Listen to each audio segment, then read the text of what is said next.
जय माँ भारती। मैं भगवान सिंह नायक माँ भारती एजुकेशन पर आप सभी का स्वागत करता हूँ। दोस्तों, आज हम पढ़ेंगे विज्ञान और विज्ञान में हम सबसे पहले पढ़ेंगे भौतिक विज्ञान फिजिक्स। तो वीडियो पूरा अवश्य देखिएगा और इस वीडियो को लाइक, शेयर और चैनल को सब्सक्राइब अवश्य कीजिए। जय माँ भारती। चलो करते हैं शुरू भौतिक विज्ञान।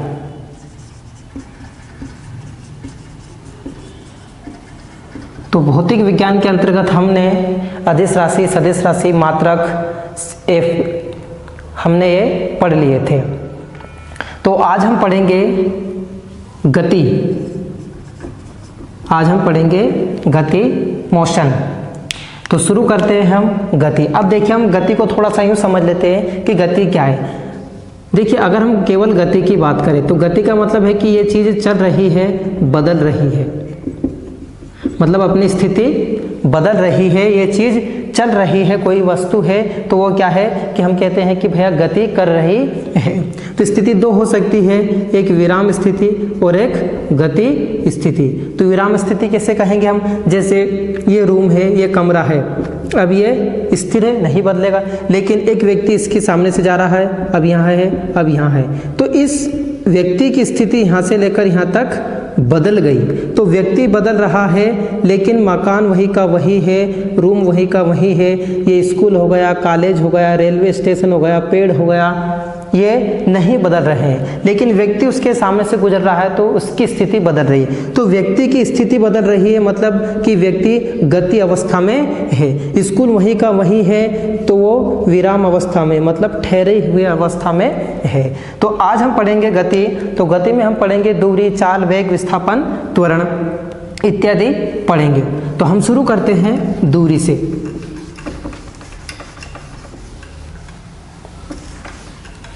तो देखिए, दूरी मतलब डिस्टेंस। तो दूरी कैसी राशि है पहले तो हम जान लेते हैं। तो दूरी कैसी राशि है? अदिश राशि है, क्योंकि इसमें दिशा की आवश्यकता नहीं होती है। इसमें दिशा की आवश्यकता नहीं होती है और इसका मात्रक क्या होता है? मीटर होता है। अब देखिए, दूरी को परिभाषित कर लेते हैं हम। तो दिए गए समय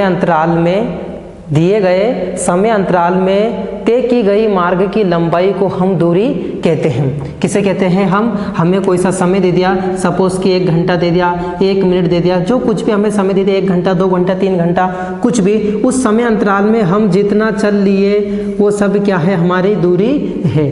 वो सब क्या है? दूरी है। अब ऐसा नहीं है कि हम मोड़ द्वारा ही ऐसे ही चले, हो सकता है हम सीधे के सीधे चल लिए। तो ये क्या है? हमारी दूरी है। बिंदु ए से बी तक की टोटल क्या है? हमारी दूरी है। ए से बी तक की क्या है?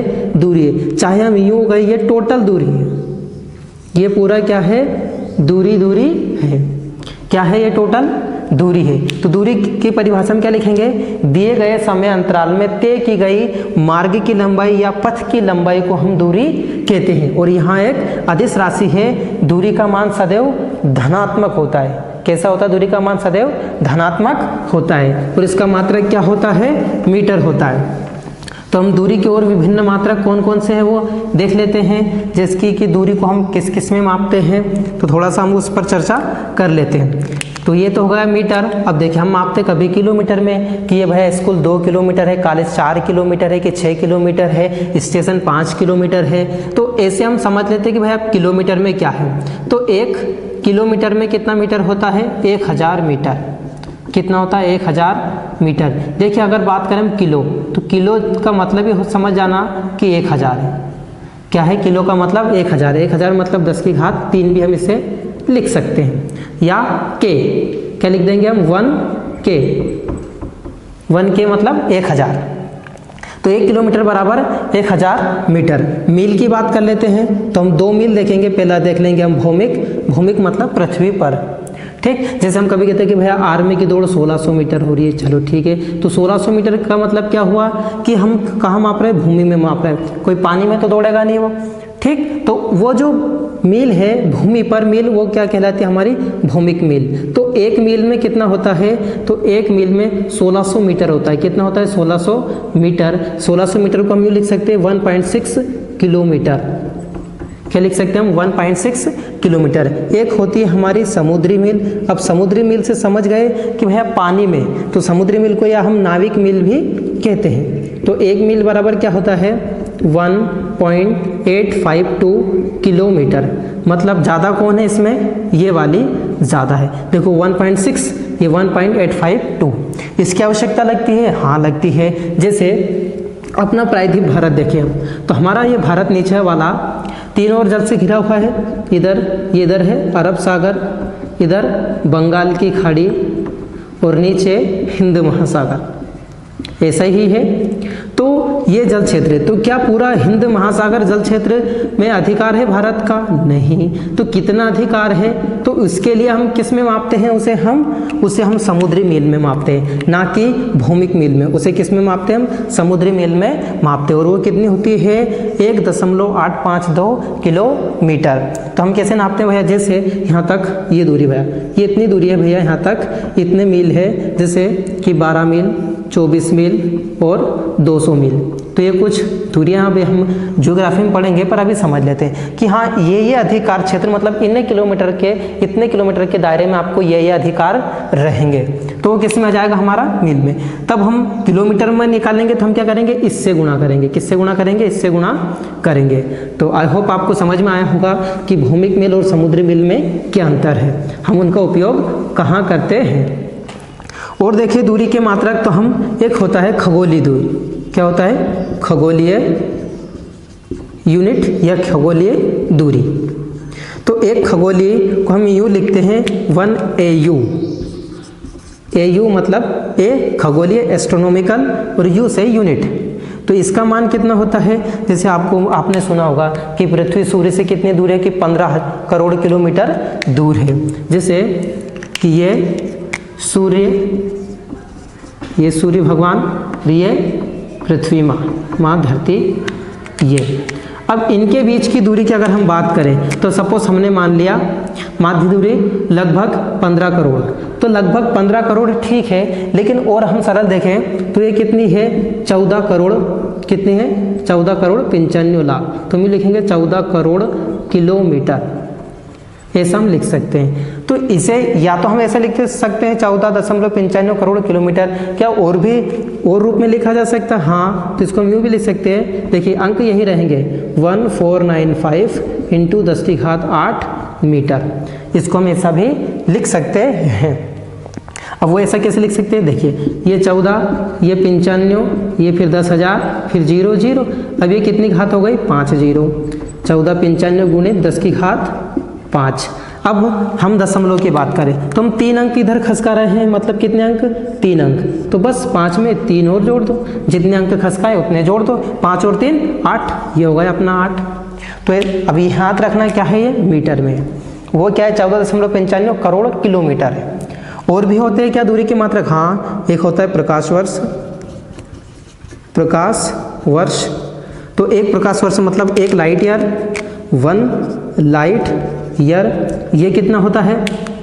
तो पहले समझ लेते हैं कि वह प्रकाश वर्ष क्या होता है। देखिए प्रकाश और वर्ष मतलब एक वर्ष में प्रकाश जितना चल लेता है उसे हम क्या बोलते हैं, प्रकाश वर्ष कहते हैं। ठीक, अब देखिए प्रकाश की गति क्या होती है निर्वात में, 3 लाख किलोमीटर प्रति सेकंड, लगभग 3 लाख किलोमीटर प्रति सेकंड। किसकी गति होती है, ये प्रकाश की गति होती है। प्रकाश की गति 3 × 10⁸ मीटर प्रति सेकंड। ठीक, मीटर प्रति सेकंड मतलब ये क्या है, चाल है, गति क्या है, चाल है। तो मीटर प्रति सेकंड। अब तो हमें दूरी निकालना है, तो दूरी का फार्मूला क्या होता है, दूरी बराबर होता है चाल इंटू समय। दूरी बराबर चाल इंटू समय। तो चाल तो होगा ये वाली अपनी 3 × 10⁸। समय एक वर्ष में कितने दिन होते हैं, तो ये वैसा का वैसा रहेगा इंटू 365 दिन में। अब देखिए ये मीटर प्रति सेकंड लिखा था अभी, तो सेकंड में बदल लो, 365 दिन है, फिर 24 घंटे। एक दिन में कितने घंटे होते हैं, 24 घंटे। 24 घंटे, 1 घंटे में 60 मिनट, 1 मिनट में 60 सेकंड। इतना सारा हम कैलकुलेशन कर लेंगे, तब हमें एक राशि मिलेगी जिसका मान ये होता है 9.46 × 10⁻15 मीटर। क्या होता है, 9.46 × 10⁻15 मीटर। अब देखिए यहाँ पर है मीटर, क्या है ये मीटर। अगर किलोमीटर में आ जाए तो हाँ भैया आ भी सकता है। तो देखिए किलोमीटर में कितना होता है 1000 मीटर।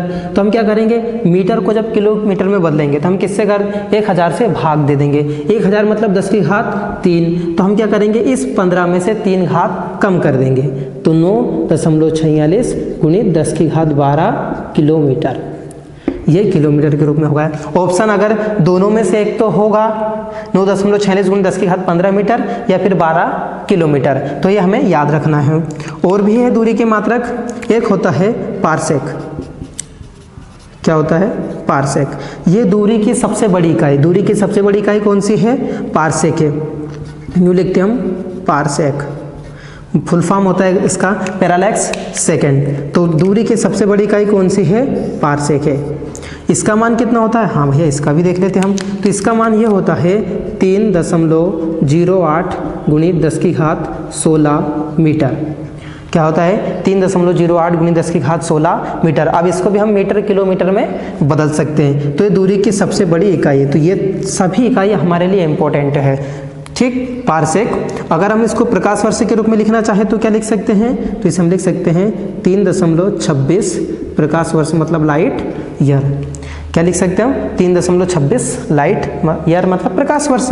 इसको हम क्या लिख सकते हैं, प्रकाश वर्ष, इस रूप में भी हम लिख सकते हैं। तो दूरी की सबसे बड़ी इकाई कौन सी है, ये वाली है, पारसेक दूरी की सबसे बड़ी इकाई है। तो ये हो गई अपनी दूरी। अब देख लेते हैं हम इसके बाद चाल, कि भैया चाल क्या होती है। तो ये मात्रक सभी ये नोट कर लीजिए, कोई क्या क्या दूरी के हैं हमारे। तब इसके बाद आता है चाल। तो चाल किसे कहते हैं हम भैया, कि 1 सेकंड में चली गई दूरी को हम क्या बोलते हैं, चाल बोलते हैं। कितने सेकंड में, 1 सेकंड में चली गई दूरी को हम चाल कहते हैं, कि भाई वो 1 सेकंड में कितना चल रही है। तो ये मात्रक। देखिए अब आता है अपना चाल। चाल मतलब स्पीड। जैसे हम बोलते हैं भैया आपकी स्पीड कितनी है, कि गाड़ी 40 किलोमीटर प्रति घंटा, 50 किलोमीटर प्रति घंटा, 60 किलोमीटर प्रति घंटा। तो उसका मतलब क्या हुआ, कि भैया 50 किलोमीटर प्रति घंटा, तो किलोमीटर प्रति घंटे मतलब 1 घंटे में कितना किलोमीटर चलेगी, वो 50 किलोमीटर चलेगी। तो ये क्या है, उसकी स्पीड है। तो ये घंटे के रूप में है। तो इसी प्रकार हमें परिभाषा में क्या लिखना है चाल की, कि 1 सेकेंड में या इकाई समय में तय की गई दूरी को हम चाल कहते हैं। ये भी राशि कैसी है, अदिश राशि है। और इसका मान भी कैसा होता है, सदैव धनात्मक होता है। अब इसके मात्रक की बात कर लेते हैं। तो हमने क्या कहा भैया, कि 1 सेकंड में चली गई दूरी, चलो कितने सेकंड में, 1 सेकंड में। तो 1 सेकंड मतलब क्या है, समय है, को हम क्या बोलते हैं, चाल कहते हैं। यही तो हो गया, 1 सेकंड में चली गई दूरी को हम चाल कहते हैं। अब मात्रक की बात है, तो दूरी का मात्रक क्या होता है, मीटर। समय का क्या होता है, सेकेंड।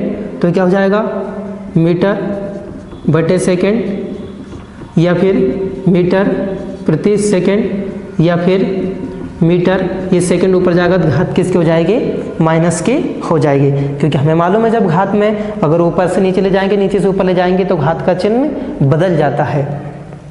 तो ये हो गया अपना चाल। तो ठीक आया समझ में आपको चाल। तो अभी हमने बताया कि प्रकाश की चाल क्या होती है, ये आपको कमेंट्स करके बताना है। अभी हमने अभी देखा है। चाल के बाद आता है अपना विस्थापन, डिस्प्लेसमेंट। ये एक कैसी राशि है, ये सदिश राशि है, क्योंकि इसे दर्शाने के लिए दिशा की आवश्यकता होती है, और जिसमें दिशा की आवश्यकता होती है वो क्या होती है, सदिश राशि होती है। अब मात्रक की बात करें तो पहले समझ लेते हैं कि विस्थापन क्या है भैया। ठीक, देखिए विस्थापन की एक परिभाषा सीधे से हम लिख सकते हैं कि जो भी दूरी है हमारी, उसके प्रारंभिक बिंदु और अंतिम बिंदु के बीच की लंबवत दूरी को हम क्या बोलते हैं, विस्थापन कहते हैं। एक तो ये परिभाषा हुआ। विस्थापन की समय अंतराल में वो कितना विस्थापित हुई है, वो क्या है, उसका विस्थापन हो जाएगा। जैसे कि एक समय में सपोज T1 समय में ये यहाँ तक थी, पहले यहाँ थी तो यहाँ तक चल गई।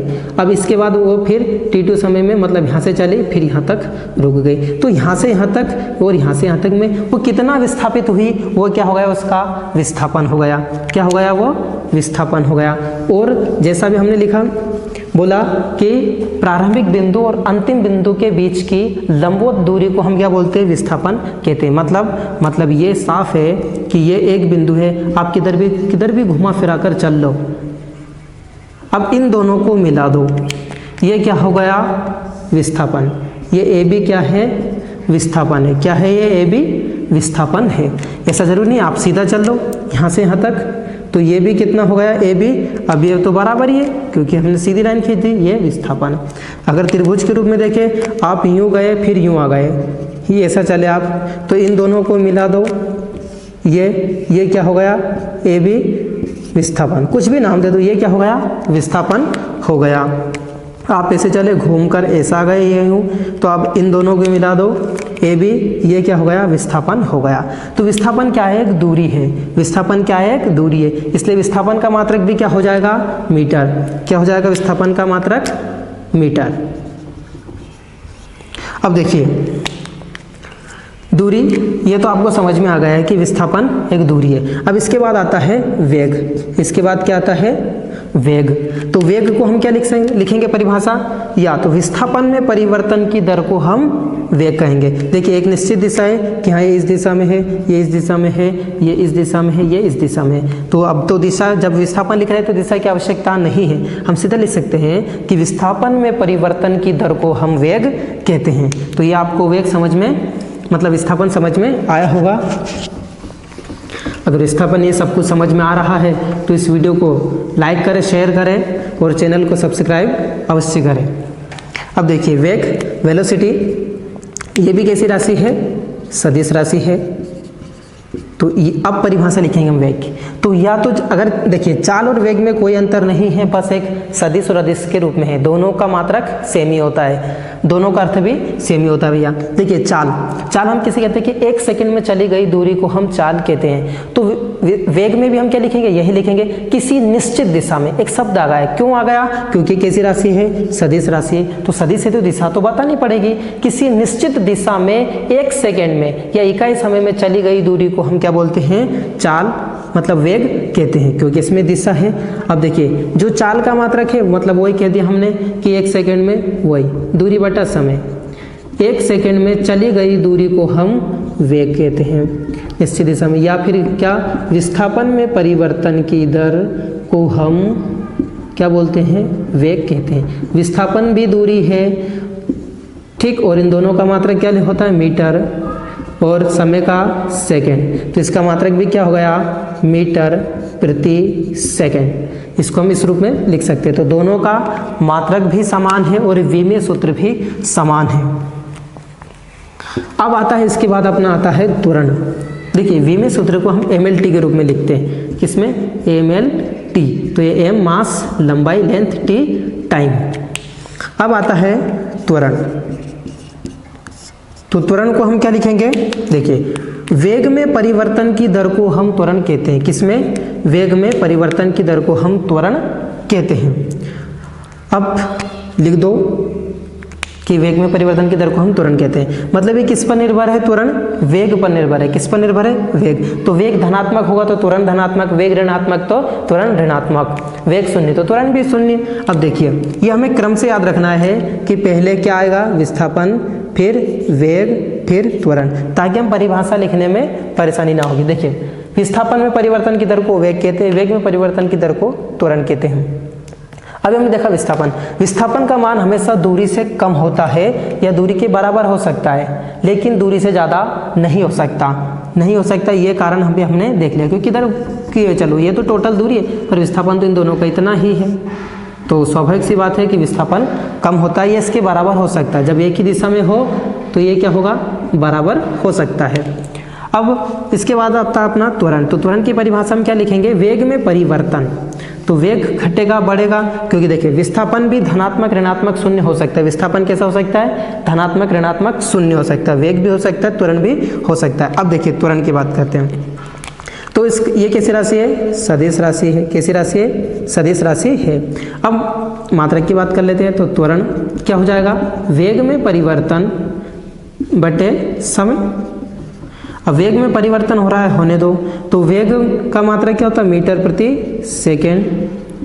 अब समय का क्या होता है, सेकेंड, तो सेकेंड और सेकेंड कितने हो गए, 2 सेकेंड, मतलब बोलते हैं हम गुणा में घाते जुड़ जाती है, तो सेकेंड सेकेंड स्क्वायर। जब आधार समान हो तो गुणा में घाते जुड़ जाती है और भाग में घाते घट जाती है। अब देखिए तो क्या हो जाएगा इसका मात्रक, मीटर प्रति सेकंड स्क्वायर या फिर मीटर प्रति सेकंड स्क्वायर। ये हो गया किसका मात्रक हो गया, अपने त्वरण का मात्रक हो गया। तो वेग धनात्मक तो त्वरण धनात्मक, वेग ऋणात्मक तो त्वरण ऋणात्मक।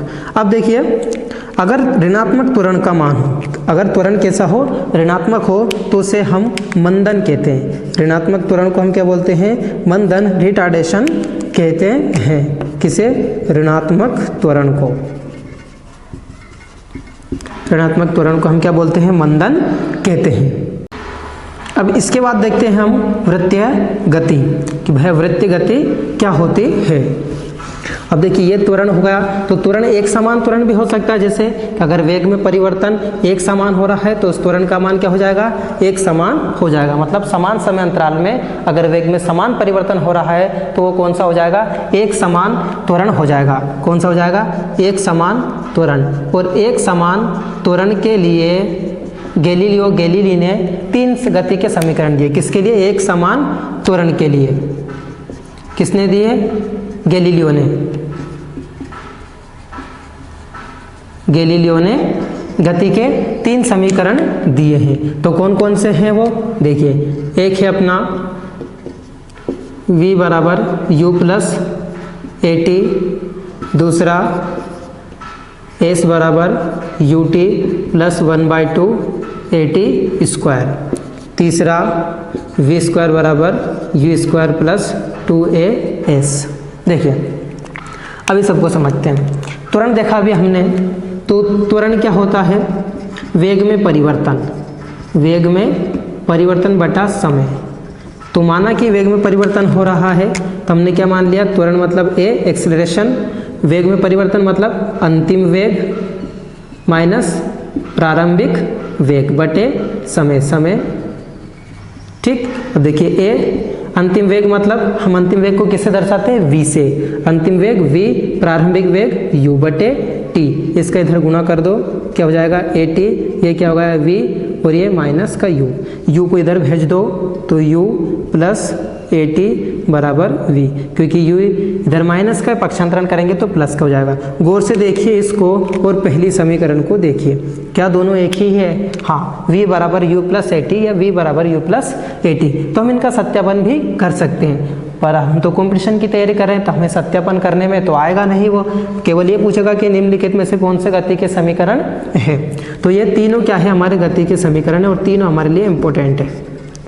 अब देखिए खास बात, v हमेशा बराबर के एक तरफ है, केवल अकेला है, v बराबर के एक तरफ है और अकेला है। उसके बाद देखिए u स्क्वायर, फिर यहाँ भी u है, मतलब ये बाकी बात इधर देखिए u a। ठीक, ये हमें याद रख सकते हैं कि v हमेशा एक तरफ होगा, अकेला होगा।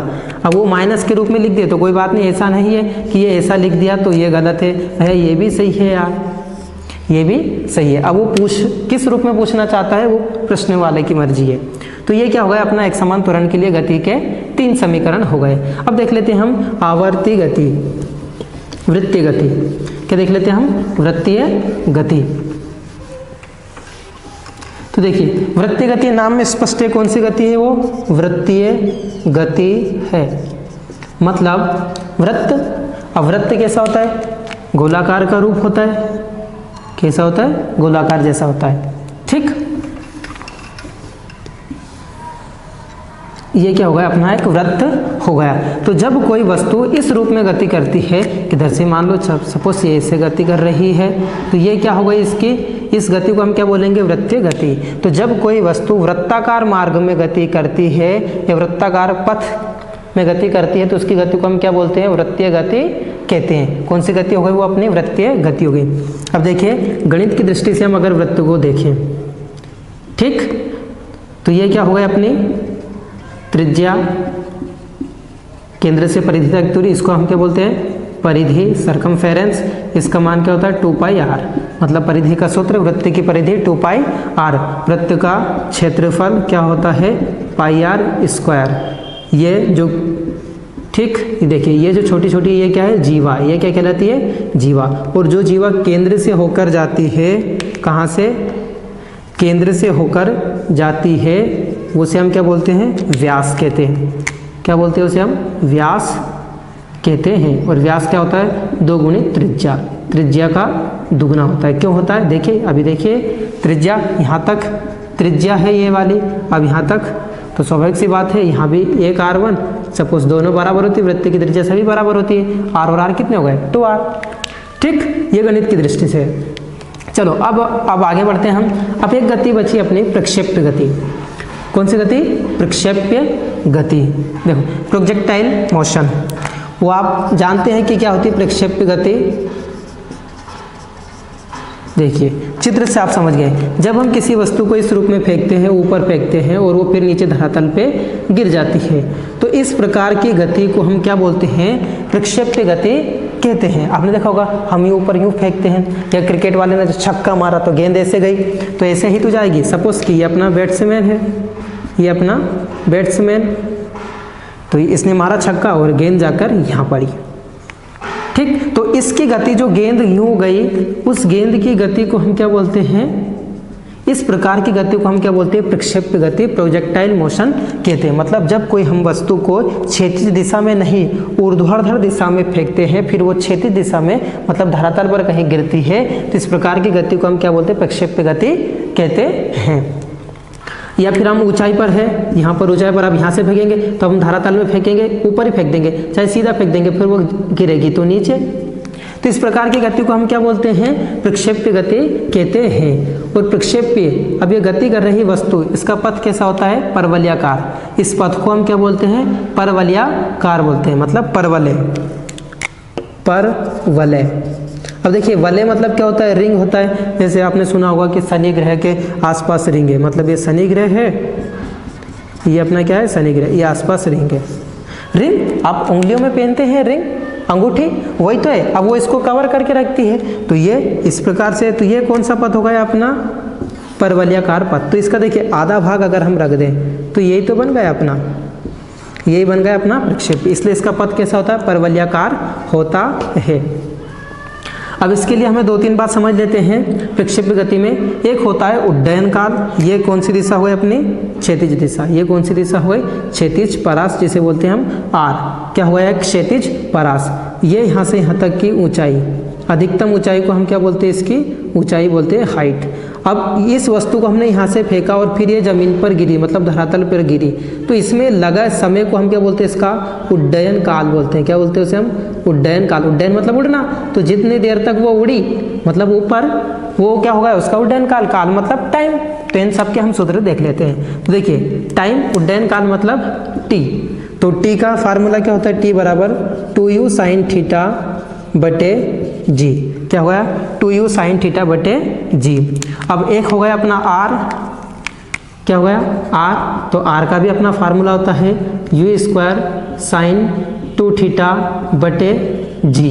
एक होता है अपना हाइट h, तो h बराबर होता है u², जैसा ये होता है u² sin² थीटा बटे 2g। ये तीनों फार्मूले किसके हो गए, हमारे प्रक्षेप्य गति से संबंधित हो गए।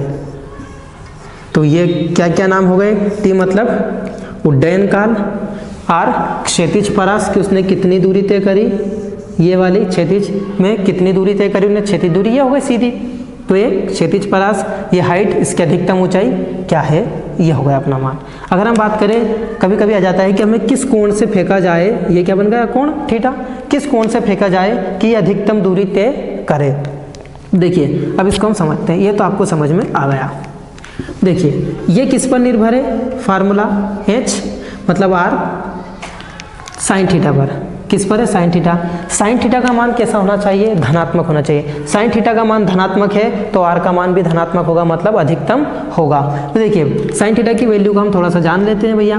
देखिए 0 डिग्री, 30 डिग्री, 45 डिग्री, 60 डिग्री और 90 डिग्री। साइन की बात करें अगर हम, साइन 0 का मान 0, 30 का मान 1/2, 45 1/√2, 60 √3/2, 90 1। कोस क्या होता है, इसका विपरीत होता है, इसको यूं लिख दो, 1 √3/2, 1/√2, ये 1/2 और ये 0। टेन थीटा क्या होता है, इनमें भाग लगा दो, क्या हो जाएगा, इनमें अगर हमने भाग लगा दिया तो 10 की वैल्यू निकल जाएगी। तो 1 शून्य शून्य, 2 से 2 खत्म, 1/√3, √2 से रूट पूरा खत्म, 1 इससे खत्म, √3, 0 से भाग देंगे तो अपरिभाषित, ये मान हो गया। ये तो हमें गणित की दृष्टि से होगा। अभी हमारे यहाँ देखना है साइन 90 का मान क्या है, 1 है, मतलब 1 मैक्सिमम वैल्यू है साइन की। तो अब हमें ऐसा यहाँ क्या रखे कि ये आ जाए। अब देखिए अपने पास क्या है 2θ, तो क्या हम 45 रख दें कि 45 दूनी 90, क्योंकि क्या चाहिए हमें 90। अब हम 2 में किसका गुणा करें कि 90 आ जाए, तो हम किसका कर देंगे 45 का गुणा कर देंगे, 45 गुणित 90, और 90 का मान क्या हो जाएगा 1। तो ये नोट कर लो, देखिए ठीक। चलो अब देखिए, तो हमने यहाँ रख देंगे 90, क्या रख दिया हमने r बराबर u² साइन 45, 45 दूनी 90, 90 का मान क्या हो गया 1/g, तो वैसा का वैसा, और इस 1 को भी छोड़ दो। तो ये हो गया मैक्सिमम दूरी के लिए r मैक्सिमम क्या होगा u²/g। इसके लिए अब यहाँ तो अकेला थीटा है, तब भी क्या लिख देंगे 90, 90 का मान क्या हो जाएगा 1। तो इसके लिए अगर फार्मूला पूछे कि अधिकतम ऊंचाई के लिए क्या फार्मूला होगा, तो ये साइन थीटा हट जाएगा, क्या होगा u²/2g। ठीक, तो ये हो गया अपना प्रक्षेप्य गति। तो आज की वीडियो में इतना ही। अब मिलते हैं हम नेक्स्ट लेक्चर में। जय मां भारती। अगले वीडियो में हम पढ़ेंगे बल एवं गति के नियम, जो न्यूटन ने गति के 3 नियम दिए हैं वो हम उनको देखेंगे। तो इस वीडियो को लाइक करें, शेयर करें और चैनल को सब्सक्राइब अवश्य करें। जय मां भारती।